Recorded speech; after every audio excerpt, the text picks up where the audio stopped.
बिस्मिल्लाहिर्रहमानिर्रहीम, अस्सलाम वालेकुम। अली सलमान जी टीवी के तमाम नाज़रीन को जी स्पोर्ट्स स्पेशल ट्रांसमिशन में खुश आमदेद कहता है, जहां बड़ा मैच, बड़ा मुकाबला, बड़ा टाकरा और बड़ी ट्रांसमिशन जी टीवी लेकर आपके लिए आया कि जहां पर इस वक्त एशिया कप सुपर 4 मरहले के मैच में पाकिस्तान और इंडिया, एशिया की दो बिग जायंट्स टीमें एक दूसरे के मद्दे मुकाबले हैं। इस मैच में टॉस जीता भारत के कप्तान सूर्य कुमार यादव ने और इस हाई वोल्टेज हाई इंटेंसिटी वाले मैच में पहले खुद बॉलिंग करने का फैसला किया और पाकिस्तान की टीम ने यहां पर साहबजादा फरहान की शानदार निफ्ट सेंचुरी की बदौलत 171 रन स्कोर किए और अब तक जो आखिरी खबरें आने तक 3 ओवर में 32 रन स्कोर किए थे टीम इंडिया ने बगैर किसी नुकसान के। तो एक बड़ा अच्छा और इंटरेस्टिंग मैच देखने की जो है वो उम्मीद की जा सकती है। आज 21 सितंबर है और हिस्ट्री ये बताती है कि 21 सितंबर को आज तक पाकिस्तान इंडिया से हारा नहीं है। 21 सितंबर 1996 पाकिस्तान ने वसीम अकरम की क़यादत में सहारा कप में टोरंटो में 97 रन से शिकस्त दी थी और उसके बाद फिर रमीज राजा की क़यादत में 97 में पाकिस्तान ने 5 विकेटों से इंडिया को इसी सहारा कप में शिकस्त दी थी। तो 21 सितंबर का जो दिन है पाकिस्तान के लिए खुशकिस्मती और खुशबख्ती की अलामत बनकर आया। अब देखना यह है कि आज क्या तारीख अपने आप को दोहराती है या नहीं। आज बड़ा मैच है, बड़ी ट्रांसमिशन है और हमारा पैनल जो है आज काफ़ी बड़ा है और इसमें गाहे बगाहे जो है स्पोर्ट्स से रिलेटेड लोग हमें ज्वाइन करते रहेंगे। इस वक्त मेरे साथ अब मौजूद हैं मेरी को एंकर ज़ारा शफी, जो मेरी एब्सेंस में इस प्रोग्राम को बड़ी खूबसूरती के साथ होस्ट भी करती हैं। शाम में भी इन्होंने प्रोग्राम होस्ट किया था और यकीनी तौर पर इस तरह से इनके तबसरे होते हैं, तज्ज़ी होते हैं, वो सभी को पसंद आते हैं। ज़ारा को शो में खुश आमदेद कहेंगे और इनसे ज़रा इस मैच के हवाले से थोड़ा सा अहवाल हासिल करेंगे। अस्सलाम वालेकुम and welcome to the show Zara. Thank you Ali Salman for inviting me and आज के मैच के हवाले से मेरी तो ये प्रेडिक्शन थी कि पाकिस्तान जीतेगा और जिस तरह पाकिस्तान ने परफॉर्मेंस दी, खासकर फरहान ने, तो मुझे ये लगा कि हमारे चांसेस ज़रा बन गए हैं। लेकिन जब से इंडिया की बैटिंग शुरू हुई है, आपको पता है ना कि जो लोग ज़रा कमज़ोर दिल के होते हैं वो वैसे भी इंडिया पाकिस्तान का मैच ना देखें तो बेहतर होता है, क्योंकि जैसे जैसे रन बनते जा रहे हैं ना, मेरी उम्मीदें मादूम होती जा रही हैं अली। लेकिन अभी जब तक आखिरी बॉल ना हो जाए, अभी पूरा मैच बाकी है ज़ारा, अभी आपको डिसहार्ट होने की ज़रूरत नहीं है क्योंकि अभी बहुत मैच अभी बाकी है और विकेट जैसी गिरती आप देखती हैं कि फिर उसके बाद मैच का सिनारियो और मैच की पोजीशन जो है वो तब्दील हो जाती है। ये टॉस जीत के जो फैसला किया है, इसको किस तरह आप देखती हैं कि टॉस जीता और टॉस जीतने के बाद पहले खुद बॉलिंग करने का फैसला किया? हालांकि जो एक्सपर्ट थे वो ये कह रहे थे कि इस पिच पर जो टीम टॉस जीतेगी वो टॉस जीत के जो है वो पहले बैटिंग करेगी। आई थिंक लास्ट टाइम भी देखें ऐसे ही हुआ था कि पाकिस्तान ने बैटिंग की थी और बैटिंग में हमने बहुत कुछ नहीं किया था। हमारा चाहे ओपनिंग पेयर हो, मिडल ऑर्डर हो, टेल एंडर्स हो, नहीं परफॉर्म कर पा रहे होते हैं। वो तो हम लकी रहे थे कि चले शाहीन ने कुछ रन स्कोर कर दिए थे तो हमारा कोई चांस बन गया था। लेकिन मेरे ख्याल से सूर्या के दिमाग में वही स्ट्रैटेजी थी और आप अगर बॉलिंग साइड उनकी देखें तो उन्होंने आज भी गालिबन हार्दिक से ही ओपन करवाया था। तो उनकी स्ट्रैटेजी यही थी कि अर्ली विकेट्स पाकिस्तान की हासिल कर ली जाएं। जो प्राइम सस्पेक्ट थे उनके, वो जाहिर है कि फ़खर जमान ही थे, लेकिन जिस तरह से फ़खर जमान को आउट करार दिया गया, क्योंकि फ़खर खुद शौक थे, हार्दिक वॉज इवन अनश्योर कि ये आउट हैं या नहीं आउट हैं। फिर मैं देख रही हूँ कि सोशल मीडिया पर आपको बताया कि अली ट्रेंड बन गया है नॉट आउट से मुतालिक, क्योंकि गालिबन ये वही एम्पायर हैं, टीवी एम्पायर, जिनको अभी हारिस की बॉल भी लग गई थी और उसके अलावा जिन्होंने पहले मैच में मुस्तकिल पाकिस्तानी प्लेयर्स को आउट वो देते रहे थे और काफ़ी कंट्रोवर्शियल रहे थे। लेकिन मुझे लगता है कि आज सेटअप करके ना उनको बिठाया गया है अंदर कि कहीं ऐसा ना हो कि यहाँ से भी बॉल आ रही हो फिर वहाँ से भी बॉल आ रही हो, लेकिन वो बाज नहीं आए हैं अपनी हरकतों से। बिल्कुल सही है। और जब से वक़ार यूनुस ने स्टेटमेंट दिया है कि मैं आधा पाकिस्तानी आधा ऑस्ट्रेलियन हूं, मैं ऑन एयर ये बात कर रहा हूं, आज मैं पहली मरतबा वक़ार यूनुस पे प्यार आया, क्योंकि जिस तरह वक़ार यूनुस ने पाकिस्तान का केस उठाया, जिस तरह इस आउट को उठाया ड्यूरिंग द कमेंट्री, वो एक बड़ा जबरदस्त साइन था। और बार बार उनके कहने पर जब रीप्ले दिखाए गए उस वक्त भी सबने विटनेस किया होगा कि जैसे ही गेंद ग्लव्स में पहुंचने वाली होती है, या तो रीप्ले धुंधला हो जाता था या रीप्ले का जो मोशन था वो तेज हो जाता था। यह चीज नोटिसेबल है और पाकिस्तान क्रिकेट बोर्ड के हवाले से जरूर जो है आवाज उठानी चाहिए, क्योंकि गलत कार्ड पहले भी आपने खेले और उसका आपको नुकसान हुआ। इस मरतबा सही कार्ड्स खेलने की जरूरत है। ब्रेक लेंगे, वापस आएंगे, बात करेंगे इस मैच के हवाले से। बड़ा मैच, बड़ा मुकाबला और बड़ा टाकरा। मिलते हैं ब्रेक के बाद।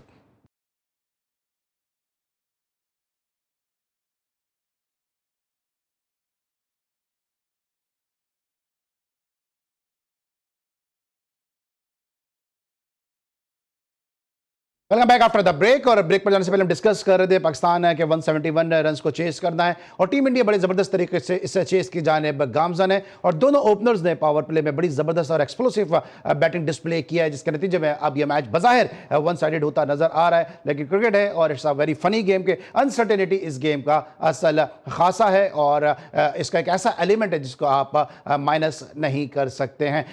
ज़ारा हमारे साथ मौजूद है स्टूडियो में, इसके साथ साथ दीगर गेस्ट भी हमें गाहे बगाहे ज्वाइन करते रहेंगे। ज़रा सबसे पहले जरा फ़खर के आउट की तरफ आते हैं कि जो फ़खर का आउट हुआ, पाकिस्तान ने एक मोमेंटम सेट किया, बताओ जिस तरह से उनका आउट हुआ है ना, उस वक्त जो बॉलर थे हार्दिक पांड्या वो इतने ज़्यादा कन्विंस थे, फ़खर भी जो थे उनको पता था कि गेंद उनके बैट से लग के गई है, लेकिन क्योंकि गेंद ने टच किया था ग्लव्स में जाने से पहले इसलिए कॉन्फिडेंट थे क्योंकि वो आउट नहीं दिया जाएगा। इतने बड़े मैच में इतना बड़ा ब्लंडर, फिर अंपायर का ऐसा डिसीजन, आपको लगता है कि something is fishy in this match?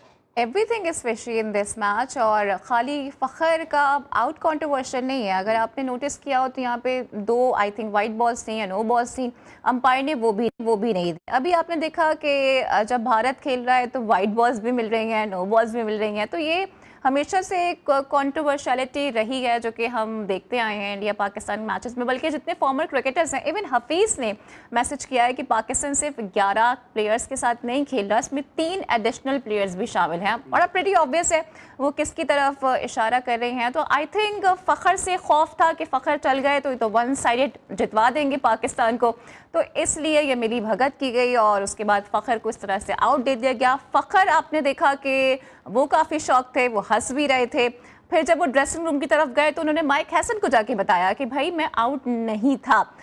फिर कमेंटेटर्स जो थे वो भी इस पे बात कर रहे थे कि भाई आउट नहीं था और आउट उनको जबरदस्ती दे दिया की बात किया। आज वकार यूनुस ने बड़ा अच्छा इस पॉइंट को रेस किया है और पहली मर्तबा मुझे तो ऐसा लगा कि वकार यूनुस ने एक क्रिकेटर होने के साथ साथ एक पाकिस्तानी बन के बात की है। हाँ बिल्कुल, और आई थिंक करना भी चाहिए था और हर मामले को उठाना भी चाहिए था, क्योंकि अभी आप फ़खर की बात कर रहे हैं लेकिन जो सरदादा फरहान ने एक सेलिब्रेशन का स्टाइल किया उस पर आप देख रहे कितनी ज़्यादा आग लग गई है भारतीयों को, और वो कह रहे हैं कि देखो जनाब अब कौन कर रहा है, अब कौन ला रहा है क्रिकेट के अंदर पॉलिटिक्स को। अब इस तरह की बातें की जा रही हैं, लेकिन वो खुद जो कुछ करते हैं वो सब उन पर जायज़ होता है, लेकिन हमारी हर चीज़ उनको बुरी लग रही होती है। तो ये तो वतीरा रहा है ना, अब मैं BCCI कहूँ या फिर ICC कहूँ कि हमेशा ही खिलवाड़ किया जाता है और हमेशा इस तरह की बेईमानी की जाती है। पाकिस्तानी प्लेयर्स को डीमोटिवेट करने के लिए इस तरह के फैसले किए जाते हैं, क्योंकि डर है ना कि अगर हार गए तो क्या होगा, वापस जाएंगे तो फिर इनके साथ क्या सलूक होगा। अभी सूर्या कुमार यादव का जो स्टेटमेंट था, पॉलिटिकल स्टेटमेंट था, और वो इसलिए सामने आया क्योंकि उनको पता है कि उनको वापस भी जाना है, कहीं ऐसा ना हो कि घर पहुंचे और घर पहले जल चुका हो। और दूसरी तरफ अभी आप जो बात कर रही हैं, अभी लोग कहेंगे कि हारिस जो जिस तरह से अभी एक तनाज़ा हुआ दोनों ओपनर्स का भारत के, लेकिन उससे पहले अगर आपको याद हो तो पांड्या साहबजादा फरहान से और साइम अयूब से उलझ रहे थे, तो वहां पे साहबजादा फरहान ने बड़ा अच्छा काउंटर किया उनको। हाँ बिल्कुल, क्योंकि देखिए हमने तो कभी भी ये जेस्चर्स नहीं दिए। इवन जिस तरह का ये हैंडशेक वाला कंट्रोवर्सी हुई थी, इंसिडेंट हुआ था, उस पे भी हमारे जो प्लेयर्स हैं वो वेट कर रहे थे and they were too reluctant कि हैंडशेक हो, क्योंकि एक गुडविल जेस्चर है, ठीक है मैंडेटरी नहीं है लेकिन गुडविल जेस्चर है। और अगर दीगर टीमों की बात की जाए तो इंडिया ने जो अपना प्रीवियस गेम खेला ओमान के साथ, वहां सब उन्होंने हैंडशेक भी किया, UAE के साथ खेले तो कप्तान के गले भी लग गए थे, हालांकि बाद में मालूम हुआ कि वो तो पाकिस्तानी बेस्ड निजात वहां पर रहते हैं और उसके बाद उन्हें ट्रेटर करार दिया जा रहा है। तो अभी भी मैं देख रही हूँ कि सूर्या कुमार यादव से मुतालिक खबरें इस तरह की आ रही हैं कि भारत में उनको गद्दार करार दिया जा रहा है, उनके बाइकआउट की बातें की जा रही हैं। तो जाहिर है अपनी जेब को छुपाने के लिए इस तरह के बयानात इनकी जानिब से देखने में आ रहे हैं, और जाहिर है एजेंडा तो ये है ना कि मोदी को खुश करना है। और बड़े डॉजी सा करैक्टर लग रहा है सूर्य कुमार यादव का कि एक तरफ वो मोहसिन नकवी से हाथ मिलाते हैं, दूसरी तरफ वो ग्राउंड में हाथ नहीं मिलाते, तीसरी तरफ वो पाकिस्तानी प्लेयर्स जो पाकिस्तानी बॉर्न प्लेयर हैं आमिर कलीम और हम्माद मिर्जा उनको गले लगा लेते हैं। अजीब सा कुछ करैक्टर नजर आ रहा है, और अगर इंडिया में उनको ट्रेटर करार दिया जा रहा है तो मैं समझता हूँ अगर वो मेरे जो भारतीय अवाम देख रहे हैं आप बिल्कुल सही उनको समझ रहे हैं, इसलिए सही समझ रहे हैं कि शायद वो आपको धोखा दे रहे हैं, क्योंकि एक तरफ वो मोहसिन नकवी से हाथ मिलाते हैं प्रेस कॉन्फ्रेंस में, एक तरफ वो आगा से हाथ मिला रहे हैं, फिर उसके बाद वो ग्राउंड में आपको कुछ और दिखा रहे हैं। उसके बाद आपने देखा जरूरत नहीं थी आमिर कलीम को गले लगाने की, लेकिन इतना जोर से गले लगा, इतना जोर से हक किया। अगर आप उनको गद्दार समझ रहे हैं जो मेरे भारतीय नाज़रीन हैं, तो शायद गलत नहीं समझ रहे हैं। नहीं, वो ये बताने की कोशिश कर रहे हैं कि हमें मुस्लिम से मसला नहीं है, हमें पाकिस्तान के साथ मसला है। तो आई थिंक वो अपनी जो लॉयल्टी है वो शो करने की कोशिश कर रहे हैं, जिसकी वजह से इस तरह के जेस्टर्स गाहे बगाहे उनकी जानिब से सामने आ रहे हैं। फिर देखा होगा ना आपने, लेकिन मैं समझता हूँ रिएक्शन बनता है, भारतीय आवाम को चाहिए कि बिल्कुल घेराव करें, बिल्कुल मोर्चा लगाएं उनके घर के आगे। रिएक्शन तो इसमें बनता है बॉस। अगर आप वाकई भारतीय, अगर आप में इतना अपने देश की मोहब्बत है, रिएक्शन बनता है सूर्य कुमार यादव के घर के आगे। बात ना करी ना, देश की मोहब्बत मेरे ख्याल से साइडलाइन हो गई थी जब भारत की टीम आ गई एशिया कप खेलने के लिए, क्योंकि लेजेंड्स लीग में हमने देखा कि इसी बात को कंट्रोवर्सी बना के बॉयकॉट कर दिया गया। सारा मुझे तो ब्रेक पे आने, मैं फिर कहूंगा भारतीय आवाम से, जो हमें देखते भी सोशल मीडिया पर, बड़े अच्छे लोग भी हैं वहां पे, बिल्कुल मोर्चा लगाएं इनके घर के आगे और इनसे पूछें कि कभी आप पूछें और कभी आप पूछें और क्या हैं आप, ये फिर आप ही इनसे मालूम कर सकते हैं। मिलते हैं ब्रेक के बाद।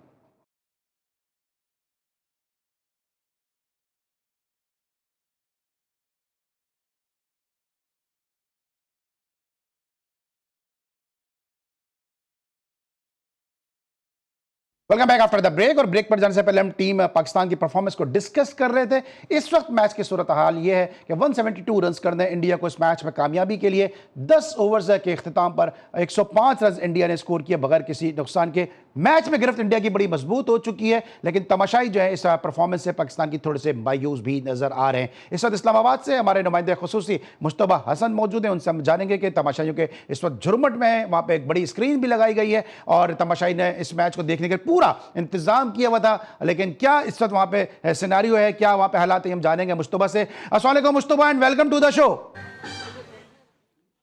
थैंक यू सलमान भाई, वालेकुम सलाम। मुश्तबा, क्या सूरत हाल है? तमाशाइयों के साथ आप मौजूद हैं, क्या कहना है पाकिस्तानी अवाम का पाकिस्तान की इस परफॉर्मेंस पर? देखिए सलमान में जब मैच शुरू हुआ था तो बड़े अच्छा एक स्टार्ट लिया था आज पाकिस्तान ने। जैसे ओपनर ने स्टार्ट लिया, फ़खर जमान एक कंट्रोवर्शियल डिसीजन का की भिड़ चढ़े, लेकिन उसके बाद जब पाकिस्तान ने बैटिंग की तो पहले 10 ओवर बड़ा अच्छा स्कोर था, 91 रन थे और कोई एक आध खिलाड़ी आउट था। लेकिन उसके बाद जैसे जैसे कप्तान सलमान अली आगा आए, फिर हुसैन तलत आए, मुझे समझ नहीं आई पाकिस्तान टीम की आज स्ट्रेटजी क्या थी कि सलमान अली आगा बतौर कप्तान आके मिडल ओवर फेज़ में डॉट बॉल खेलते रहे, फिर हुसैन तलत को प्रमोट किया गया, मोहम्मद हारिस पीछे बैटिंग पे था, शहीन शाह अफरीदी ने पिछले कई मैचेस में अच्छी परफॉर्म की, उनको बैटिंग में नहीं भेजा, मोहम्मद नवाज़ को भेज दिया गया, फ़हीम अशरफ को आखिरी ओवर में इंट्रोड्यूस किया गया। मुझे समझ नहीं आ रही पाकिस्तान मैनेजमेंट की क्या स्ट्रेटजी थी। इतना अच्छा स्टार्ट लेने के बाद भी पाकिस्तान टीम जो है वो फ्लॉप हो गई। शायकीन क्रिकेट जो है काफ़ी मायूस है पाकिस्तान टीम की बॉलिंग से खास करके, क्योंकि 172 को इतना बुरा स्कोर नहीं था, डिफेंडेबल था। एटलीस्ट जैसे पाकिस्तान ने बैटिंग में ठीक है थोड़ा सा निस्बतन 10-15 रन कम थे, लेकिन कहीं ना कहीं मैच डिफेंड किया जा सकता था। 172 रन। हमारे साथ एक शायकीन क्रिकेट है मौजूद है, इनसे बात करते हैं कि कहाँ लगा आपको पाकिस्तान टीम आज मैच गिरफ्त ने हार चुकी है वहाँ पे।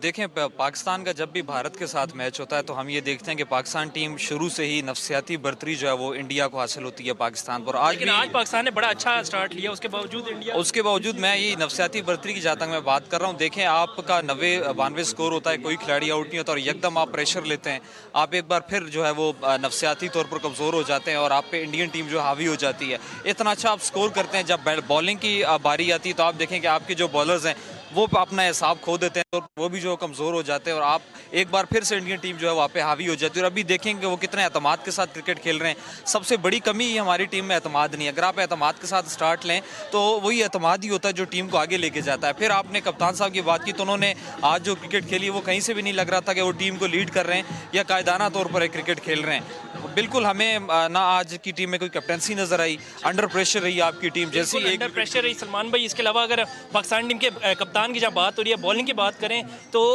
कौन सा ऐसा कप्तान है, कौन सा ऐसा सेंसिबल कप्तान होगा कि एक पार्ट टाइम बॉलर जो साइम अयूब है उसको पावर प्ले में भी ओवर दे रहे, ऊपर से पहले 8 ओवर में 3 ओवर पार्ट टाइम बॉलर करा रहा है। आपके पास फ़हीम अशरफ था, मोहम्मद नवाज था, सलमान अली खुद एक प्रॉपर बॉलर है, लेकिन बिल्कुल बॉलिंग से ज्यादा मुश्तबा, बॉलिंग से ज्यादा आप समझते हैं कि आज हारिस को ऊपर भेजना चाहिए था। जब पाकिस्तान का एक अच्छा स्टार्ट मिल गया था, जब साइम अयूब की और फिर साहबजादा फरहान की 50 से ज्यादा रन की पार्टनरशिप थी, तो वहां पे हारिस को भेज सकते थे, क्योंकि हारिस का जो गेम है वो एग्रेसिव बैटिंग करते हैं। तो हारिस को इतना नीचे भेजना आप समझते हैं कि थोड़ा सा जो है पाकिस्तान को कॉस्ट कर गया? बिल्कुल ऐसा ही है, क्योंकि एक मोमेंटम बना हुआ था। पाकिस्तान ने 10 ओवर में अच्छा खासा स्कोर कर लिया था। उसके बाद एक हारिस जो कि काफ़ी अर्से से टीम का हिस्सा है, मुसलसल खेलते आ रहे हैं, उनके पास अच्छा था, चांस था कि कॉन्फिडेंस बहाल करते, आके 1-2 शॉट्स खेलते और वो जो मोमेंटम था उसको बहाल रखते। यहाँ पर अगर हम बात करें तो पहला खिलाड़ी आउट हो गए और फ़हीम अशरफ ने पहली विकेट ले लिया और भारत को इस वक्त पहला नुकसान देखने में है। वापस आते हैं अगर हारिस की बैटिंग पर, तो मुझे समझ नहीं आ रही कि वहाँ पे हुसैन तलत, जिसने पूरे एशिया कप ट्रायंगल सीरीज़ नहीं खेली, पहला मैच खेल रहा है, उसको आपने प्रमोट कर दी उस वक्त में जब पाकिस्तान टीम बहुत अच्छा जा रहा था, मोमेंटम पाकिस्तान के हक में था, सब कुछ पाकिस्तान के फेवर में था। वहाँ पे थोड़ा सा मैनेजमेंट की गलती या कप्तानी की गलती कह लें।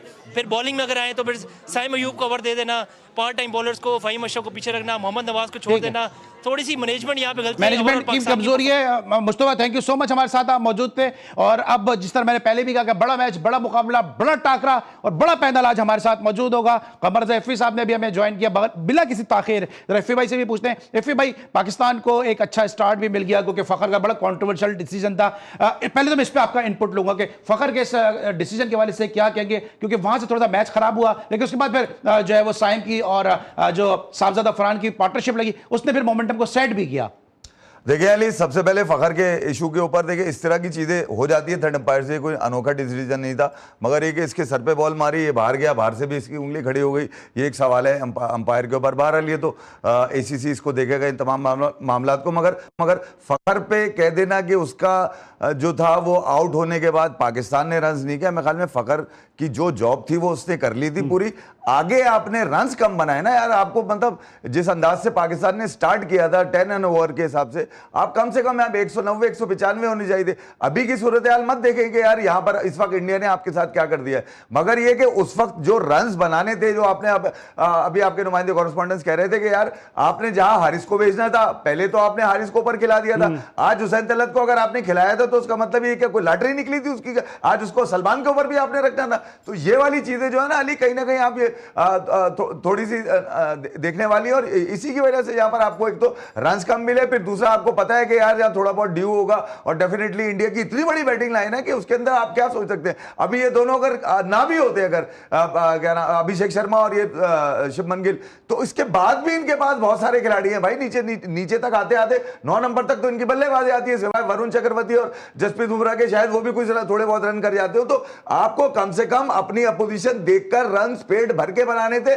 जो आपने बनाए नहीं है यार। बिल्कुल सही है। और जिस तरह बात भी कर रहे हैं उस वक्त जहां पे इतने ओवर खेल चुके थे साइम और साहबजादा फरहान, वहां पे हारिस को क्यों यूटिलाइज नहीं किया? जहां जरूरत नहीं होती है वहां भेज देते हैं, जहां जरूरत थी आज वहां पे सब एक्सपेक्ट कर रहे थे कि हारिस ऊपर आएंगे, लेकिन हारिस को नहीं भेजा गया। ज़रा ये तो बड़ा क्लूलेस किस्म का डिसीजन था। और जब मैंने हारिस की पोजीशन देखी तो आई थिंक वो 7 और 8 पर थी। तो ट्राई नेशन सीरीज में भी हमने देखा था कि जब हारिस इस नंबर पर आए थे तो वो मुस्तकिल फेल हो रहे थे, लेकिन इतने बड़े मैच में भी आपने उनको इतने नीचे रखा, तो ये मेरे लिए सरप्राइजिंग एलिमेंट है। और मैं बिल्कुल इत्तेफाक करूंगी फिर भाई की इस बात से भी, खासकर हुसैन तलत वाली जो एक मिस्टेक हमने की है, बिकॉज काफ़ी टाइम से वो नहीं खेले थे, फिर अच्छे टच में भी नहीं थे, जो प्रीवियस रिकॉर्ड था वो भी बहुत अच्छा नहीं था, लेकिन जो सारे फॉर्मर क्रिकेटर्स हैं वो बहुत रिलेक्टेंट थे कि उनको टीम में होना चाहिए था। अब सवाल ये पैदा होता है कि मोहसिन नकवी साहब भी वहाँ गए थे, फिर कप्तान भी मौजूद थे, खुद माइक हैसन भी मौजूद थे, तो क्या इनकी कोई स्ट्रैटेजी नहीं थी, या जो फॉर्मर क्रिकेटर्स बोल रहे थे उसके बिहाफ पर हुसैन तलत को खिलाया गया और गालिबन वो 10 रन बना के चले गए? तो आज अगर हमें अच्छा स्टार्ट मिला तो जो मिडिल ऑर्डर था उसने हमें काफ़ी ज़्यादा मायूस किया है। एंड अगेन जो पाकिस्तान की अभी बॉलिंग रही है मुझे तो समझ में बिल्कुल भी नहीं आ रही है, क्योंकि Shaheen Haris they are the ace bowler of Pakistan cricket, और वो बिल्कुल क्लूलेस नजर आ रहे हैं, मुझे बिल्कुल क्लूलेस नजर आ रहे हैं। और जिस तरह भी ज़ारा ने भी कहा कि जिस तरह लोग वहां पे पहुंचे हुए हैं, आधी टीम जो है वो अंदर, जितने अंदर खेल रहे हैं उससे ज्यादा बाहर बैठे हुए हैं। आकिब जावेद भी पहुंचे हुए हैं, सरफराज भी पहुंचे हुए हैं, मोहसिन नकवी साहब भी पहुंचे हुए हैं,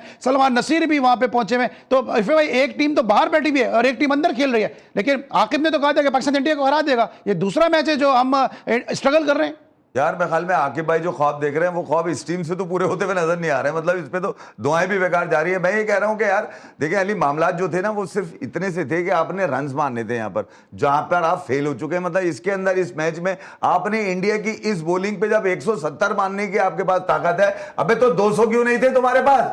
मतलब वही है ना कि कुछ फैसले जो थे ना आपके, वो फखर के पीछे छुप जाए, या फिर आप उसको, जैसे मैंने कहा कि यार उसको क्या नाम है, लौंडा जो आज इन्होंने खिलाया था हुसैन तलत, उसके पीछे छुप जाए, ये इस बात पे रोना मचाते रहे, सर पीटते रहे कि हारिस को आपने ऊपर क्यों नहीं भेजा। देखे यार, आपकी ताकत इतनी ही है, अब आप नंबर 1 टीम से आपका मुकाबला हो रहा है, खुद नंबर 8 पर है, अपने आप को तो देखे आप, कपड़े फटे हुए हैं आपके, बिल्कुल ही नीचे लेटे हुए हैं आप, और आप ख्वाब ये देख रहे हैं आकिब जावेद वाले कि यार पाकिस्तान हरा देगा। तो यार ये तो कभी चांद पर ही हो सकता है ये वाला सीन, यहाँ पर दुनिया में तो मुझे होता हुआ नजर नहीं आ रहा। और फिर अब दूसरी बात ये कि टीम तो है ही कंगाल आपकी, बिल्कुल ही मतलब सारे ही मतलब जोड़ जाड़ के बना के आपने रखे हुए, जब भी तो मोहसिन नकवी भागे चले आते हैं हर जगह से गले लगने के लिए, आशीर्वाद देने के लिए या शफकत का हाथ रखने के लिए। मतलब इन चीजों से कोई ये परफॉर्मेंस थोड़ी आती है, कोई प्रैक्टिकली प्रूव करना पड़ता है आपको। 170 रन मारे, इसका मतलब ये था कि सही टीम जो है वो 200 रन से ऊपर मारती इस बॉलिंग के ऊपर जो आपको मिली है। बिल्कुल ही फ्लैट कंडीशन थी, बॉल आगे पीछे भी नहीं था, थोड़ा बहुत स्पिनर को भी देखा होगा,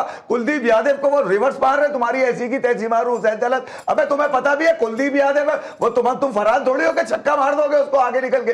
कमाल हो गया। मैं ये कह रहा हूं कि कुछ चीजें देखने वाली थी, जहां पर आपने पकड़ना था 7 ओवर के बाद गेम, वहां पर आपने छोड़ा है गेम। आपने मिडिल ओवर्स में मौके लिए, बॉले लिए, डॉट बॉले लिए यार वहां पर आपने।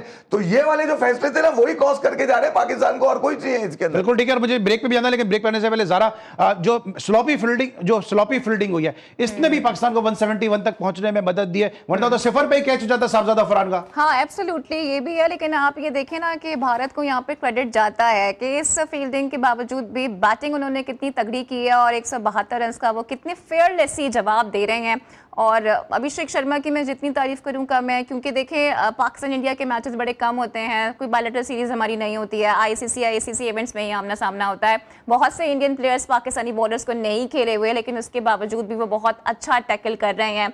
तो hats off to India team. लेकिन पाकिस्तान टीम से मुझे यही शिकायत है कि बॉलिंग ने बहुत ज़्यादा मुझे मायूस किया है, और मैं भी ये एक्सपेक्ट करी थी कि कम से कम 190 तक तो पाकिस्तान जाएगा, लेकिन जिस तरह से हमारे मिडिल ऑर्डर ने परफॉर्म किया वो मेरे लिए काफ़ी ज़्यादा मायूस कौन है। और अभिषेक शर्मा की बात की, अभिषेक शर्मा और शुभमन गिल जो अंडर 14 से जो है वो इंडिया को अंडर एज टीमों से रिप्रेजेंट कर रहे हैं, और ओपनर एक साथ खेलते नजर आ रहे हैं, अंडर 14, अंडर 16, अंडर 19। और इस एशिया कप में वो कहते हैं ना, द ड्रीम केम ट्रू, इस एशिया कप में इनका ड्रीम जो है वो, जो इसकी ताबीर मिली इनको कि टीम इंडिया जो नेशनल टीम है उसके लिए इन दोनों ने इनिंग का आगाज किया। और आप सब देख सकते हैं कितना अच्छा तालमेल है, और इनकी दोस्ती बिल्कुल ऐसा ही है जैसे माजी में सचिन तेंदुलकर की और विनोद कांबली की हुआ करती थी। इफ़ी भाई, हम इस तरह के ओपनर क्यों नहीं हम निकाल पाते हैं? हम एक ओपनर को लाते हैं, वो उसको सेट नहीं होने देते, दूसरा फिर ले आते हैं, फिर दूसरे मैच में दूसरा आ जाता है, फिर एक और सीरीज में दूसरा आ जाता है। टीम की जो कंसिस्टेंसी है उस पर हम ज्यादा काम नहीं कर रहे हैं यार। अभी आपने शिमन का और इसका अभिषेक का बताया ना, अंडर 19 से साथ अंडर 14 से सर कम्युनिकेशन का अंदाजा लगा सकते हैं। और आज सबसे ज्यादा बटन इनके ऊपर था, 2 कैच अभिषेक शर्मा ने, 1 शुभमन गिल ने, सीधे सीधे मतलब जो बार बार कहा जा रहा है वो रवि शास्त्री के सिटर थे। मगर मैं ये कह रहा हूं कि जब उनकी बारी आई, उन्होंने बारी ली तो छप्पड़ भाड़ उन्होंने रन्स मारे, इतनी ताकत से, इतनी इंतहाई अकलमंदी से उन्होंने रन्स मारे हैं कि सलमान को यही पता नहीं चला कि साइम पार्ट टाइम है, साले तेरे से मैं 3 ओवर करा लेता हूं। एक बात जो अहम है अली, देखने वाली है कि 8 रन ये थे, 1 छक्का पड़ा था अक्षर पटेल को, बेस्ट बॉलर बॉलिंग ऑलराउंडर है उनके पास, मगर क्या 1 ओवर फिकवाया उसको सूर्या कुमार यादव ने।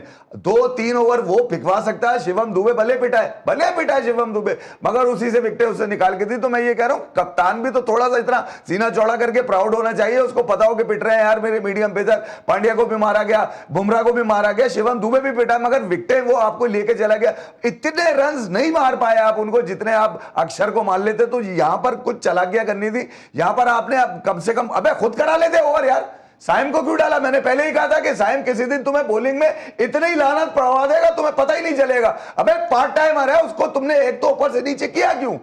ठीक है, ऊपर से नीचे किया क्यों उसको यार? तुम्हारा चला आ रहा है पीछे बात, इतना पीछे से तुम लोग खेलते हुए आ रहे हो। फखर को तुमने खिलाया था बांग्लादेश में यार, 1 मैच वेस्ट इंडीज में दिया था, उसके बाद इंजर्ड हो गया था वो। तुम साइम को कंटिन्यू कर रहे हो, पूरा ट्राई नेशन कंटिन्यू किया, तो क्या हो गया इसमें यार? 1 मैच और दे देते। एशिया कप में तुम्हारी बात खत्म थोड़ी हो गई है कोई क्रिकेट, अभी 2 मैच और है, वो मार लो फिर पहुंच जाना फाइनल के अंदर। बिल्कुल, तो विंडो तो ओपन है तुम्हारे पास। बदमाशी किस लिए इतनी बदमाशी थी यार? किस लिए बार बार जाके गले लगाया जा रहा था इन लोगों को जाकर वापस स्टेडियम में? इसलिए कि तुम 1 विकेट लेने के लिए तरसते हुए नजर आओ। दूसरा मैच था, अबे जो नाराज थे वो भी देख रहे मैच, बिल्कुल सही है, आउट ऑफ द बॉक्स जाकर डिसीजन करने चाहिए थे। और हमने आज देखा कि शिवम दुबे जो एक तवील अरसे से बॉलिंग कर नहीं रहे, इस टूर्नामेंट से पहले तक उन्होंने सिर्फ 4 ओवर जो है वो किए थे, और आज हमने देखा कि आज उन्होंने जिस तरह से विकेट्स लिए और जिस तरह जो विकेट लेके प्रेशर में पाकिस्तान को लेकर आए, उसने पाकिस्तान को 171 तक रिस्ट्रिक्ट किए रखा। ये हम जो बात कर रहे हैं सलमान आगे की कप्तानी एक दफा फिर हमें थोड़ी सी एक्सपोज होती हुई इसलिए नजर आई है कि आउट ऑफ द बॉक्स हमें डिसीजन नजर नहीं आए। हारिस को अगर हम कहें बैटिंग ऑर्डर में उनको नीचे कर दिया गया, फिर बॉलिंग में भी जो है वो प्रॉपर तब्दील लेने की गई, फिर फील्ड प्लेसमेंट भी देख रहे हैं कि जब ऑफ स्पिनर गेंद कर रहे हैं तो आपने मिड ऑफ जो है वो उसको मिड ऑन पे रखा हुआ है और मिड ऑन को जो आपने लॉन्ग ऑन पे नहीं रखा हुआ, तो फील्डिंग प्लेसमेंट में भी थोड़े से जो है फ्लॉज नजर आ रहे हैं। जी सारा, मुझे तो पूरी इनकी क्रिकेट में नज़र आ रहे हैं फ्लॉज। जहाँ तक सलमान की कैप्टेंसी की बात है तो he is not doing any wonders with the bat with the ball, और जो उनके डिसीजंस रहे हैं, मुझे प्रीवियस मैच भी याद है कि वो हर बॉल के ऊपर अपनी प्लेसमेंट सेट कर रहे थे, और जो इंडियन प्लेयर्स थे वो गैप्स में खेल रहे थे। तो इंडियन प्लेयर्स की सबसे अच्छी बात यह है कि उनको पता है कि रन्स आपने कहाँ से बनाने हैं, वो बना लेते हैं। लेकिन सलमान मुझे बिल्कुल क्लूलेस नज़र आ रहे हैं। I think he is not a good captain, और मुझे लगता है कि पीसीबी को इस पर सोचना चाहिए और एक नया कप्तान ढूंढ लेना चाहिए, बिकॉज इनके साथ हम नहीं चल सकते हैं। टेस्ट में ये शायद चल जाएं, लेकिन T20 के लिए तो ये सूटेबल बिल्कुल भी नहीं है। ठीक है, फिर अगर मैं आपसे पूछूं बाबर आजम या सलमान आगा, कौन बस कैप्टन है? नहीं यार, मेरे ख्याल में अली देखिए, सलमान ने अभी ट्राई नेशन जीती, बांग्लादेश में वो हारा है, वेस्ट इंडीज में जीता है, बांग्लादेश को व्हाइट वॉश भी किया है। अगर इस गेम के ऊपर आएंगे तो वो एक ऐसा कप्तान है आपके पास जो आपको अपनी बैटिंग से कुछ दे नहीं सकता है, मगर कप्तानी अच्छी कर लेता है। आज के इस मैच को अगर खास तौर पे देखते हैं तो आप ये जरूर याद रखिए, नंबर 1 टीम से खेलना है भाई आप। इंडिया वो वाला इंडिया नहीं है जिसको हंसते गाते आप लोग खेल लिया करते थे, अब वो इंटरटेन कर रहे हैं। सूर्या ने कहा था प्रेस कॉन्फ्रेंस में कि मैं अपने वॉइस को बोलता हूं चलो इंटरटेन करें जब पाकिस्तान से मैच होता है। तो यार आप सीधी सी बात ये है कि आप इंटरटेनमेंट बन गए, आप दुनिया की हर मरी हुई टीम से साले बराबर से खेल रहे होते हैं। अभी आपने जाके अफगानिस्तान को एक मैच मारा है, सालों बाद जाकर पोटेंशियल पे अपने के 66 रन पे उनको आउट कर लिया था बस, और इसके अलावा क्या है आपका? तो अब देश को टाइम, मैं तो कहता हूं सलमान को, जब आपने सोच लिया है कि इसी पे जनाजे पढ़ने तो फिर ठीक है, T20 वर्ल्ड कप तब दे मौका। एकदम से आप नया कप्तान अगर सोचेंगे तो फिर यार उसके साथ ज्यादती होगी कि एक इवेंट पे आप उसको बाहर करेंगे। सलमान का पहला इवेंट है एशिया कप यार ये। मगर मेरा मसला ये नहीं है कि कप्तानी अच्छी नहीं करी, मेरा मसला ये है कि जो टीम जोड़ जोड़ के बनाई गई है इसमें मसाइल है यार, इस पे थोड़ी सी तब्दीलियां करो। हुसैन तलत को लेना और हसन नवाज को बिठाना ये भी वनडे है बड़ा। उसे या तो हसन नवाज को आज ऊपर मौका दे देते जा हुसैन तलत को खिलाए, कमाल ही है यार। आप एक तो उस बच्चे के नंबर को 6-7 पे लेकर चले गए हसन नवाज को, और फिर आप उसको खिला रहे हुसैन तलत को 4 पे खिला रहे। इसको क्यों नहीं दिया हसन नवाज को मौका आपने? ये वाले भंड जो है ना ये साफ नजर आ रहे हैं इसके अंदर यार। बिल्कुल ठीक है, सही है। अच्छा सर, अब जो मैच में जरा वापस आते हैं कि अभी 12 ओवर हो चुके हैं, 116 रन हो चुके हैं और 2 खिलाड़ी भारत के आउट हैं। मैच इस वक्त पूरी तरह गिरफ्त में इंडिया के, कोई मिरेकल होता नजर आ रहा है आपको? मुश्किल मुझे लग रहा है, बट T20 है, इसमें कभी भी कुछ भी हो जाता है। अच्छी चीज ये है कि सूर्या कुमार यादव लेकिन कभी भी कुछ भी हो जाता है, कभी भी कुछ भी हो जाता है। ये पाकिस्तान के साथ क्यों नहीं होता? ये पता नहीं पाकिस्तान क्यों इतना अनलकी है, लेकिन वही वाली बात है कि लास्ट बॉल तक जरा होप रहती है। लेकिन अगेंस्ट मुझे लगता है कि जो लीडरशिप स्किल्स हैं ना, खासकर हमारे कप्तान साहब के, वो ज़रा वीक हैं। उस पर उनको काम करने की ज़रूरत है, क्योंकि कप्तान ही लीड कर रहा होता है। And this is very unfortunate कि सलमान अली आगा फ्रंट से लीड करना नहीं जानते हैं। और मैंने किसी भी ये नहीं देखा कि बॉलर के पास वो गए हों और उनको समझाया हो कि भाई बॉल इधर नहीं डालो, बॉल थोड़ा चेंज कर लो, थोड़ी वेरिएशन लेकर आ जाओ। माजी में अगर मैं सरफराज की बात करूँ या इवन बाबर की बात करूँ तो वो कम से कम अपने बॉलर को जाके समझाया करते थे, लेकिन सलमान के अंदर मुझे ज़रा ये एलिमेंट मिस नज़र आ रहा है। और जहाँ तक आपने मिरेकल की बात की है तो देखिए उम्मीद पे तो दुनिया कायम है, लेकिन पाकिस्तान टीम खासकर जब इंडिया से खेल रही हो तो मिरेकल जरा कम। भाई अब तो जिस तरह बांग्लादेश खेल रहा है, मैं समझता हूँ पाकिस्तान को बांग्लादेश से भी खतरा हो गया यार। आप मैचेस तो देखे, बांग्लादेश श्रीलंका वाला मैच आपने देखा होगा, कितना नागिन मैच हुआ है, एक दूसरे से टकरा के तो वो हुआ है। श्रीलंका ने अच्छे रन मार दिए थे, बांग्लादेश ने ऐसी की तैसी कर दी उनकी। तो बात यही है कि यार अली, जब कंपटीशन होता है ना तो बांग्लादेश और श्रीलंका का बनता है कंपटीशन यार। ठीक है, आपका अब इंडिया से कंपटीशन नहीं बनता। वो गावस्कर ने कहा था ना, पोपड़ वाली टीम। मुझे याद है T20 वर्ल्ड कप में जब पाकिस्तान 119 चेज कर रहा था ना, मैं रास्ते में था, गाड़ी में आपके ऑफिस यही आ रहा था स्टूडियो में, मुझे एक वहम ये था कि पाकिस्तान आउट ना हो जाए। एक वहम वहम था। आपको इंडिया की इस टीम को देख के कोई वहम नहीं होना चाहिए यार। वजह यह है कि सब प्रोफेशनल है, सबने अपनी कार्रवाइयां पूरी उतारी हुई है, जब भी वो क्रिकेट में आए हैं। कोई किसी की सेटिंग पे नहीं खेल रहा, बार बार चेयरमैन या उनका सेक्रेटरी जाके गले नहीं लगा रहा वहां पे किसी को जाके। तो यहां पर अगर वो आपने तो जा ही नहीं रहे, मैच देखने नहीं जा रहे। मैं यही कह रहा हूं ना यार अली, यहां मसला दूसरा है ना यार। आप बोलते हैं हमारे कल्चर में, घंटा क्रिकेट के कल्चर में ये चीजें नहीं चलती है भाई। सही है, सही है। ज़ारा, आपने मेरिकल की बात की थी, अभी तीसरा भी आउट हो गया तकरीबन। कोई जो मैच है किस हद तक कह सकते हैं कि अगर एक आध विकेट और मिल जाए तो फिर पाकिस्तान वापस आ सकता है? यार इंडिया की बैटिंग लाइनअप देखें अली, बहुत लंबी है। वो 7 नंबर पर जो हार्दिक आते हैं ना, वो भी मैच निकाल के चले जाते हैं। और अगेन जो वरुण चक्रवर्ती हैं या बुमराह हैं, ये ऐसा हाई वोल्टेज मैचेस में जो आपकी पेट्रियोटिज्म होती है ना, वो भी ऑन द टॉप नॉच होती है। तो बहुत सारे इम्कान आते हैं कि कोई भी आके रन कर जाए। तो मैं अभी से इस टाइम पर तो मैं खुशियां नहीं मना सकती अनटिल अनलेस मैं ये ना देख लूं कि कोई 8 या 9 लेकिन मैं आपको एक रीजन ऑफ स्माइल देने वाला हूं। आप खुशियां मनाए नहीं मनाए, लेकिन मैं आपको रीजन ऑफ स्माइल देने वाला हूं। और रीजन ऑफ स्माइल ये है कि इस वक्त मिलेंगे ब्रेक, और ब्रेक के बाद ज़ारा से हम यहीं रहेंगे, ज़ारा को माफ करेंगे क्योंकि ज़ारा बहुत जबरदस्त तरीके से ट्रांसमिशन शाम को भी शो कर रही हैं और मेरी एब्सेंस में यहाँ भी फ्राइडे सैटरडे बड़ा जबरदस्त शो कर रही हैं। तो Zara, thank you so much for your services G sports के लिए जो आप काम कर रही हैं। डेफिनेटली आप हमारी टीम की ऑलराउंडर हैं, थैंक यू सो मच। इस वक्त मिलेंगे ब्रेक, इफ यू भाई कंटिन्यू करेंगे, और ब्रेक के बाद मुझे ज्वाइन करेंगे lord of lords stylish opening batsman Mohsin Hasan Khan साहब। मिलते हैं एक छोटे से ब्रेक के बाद।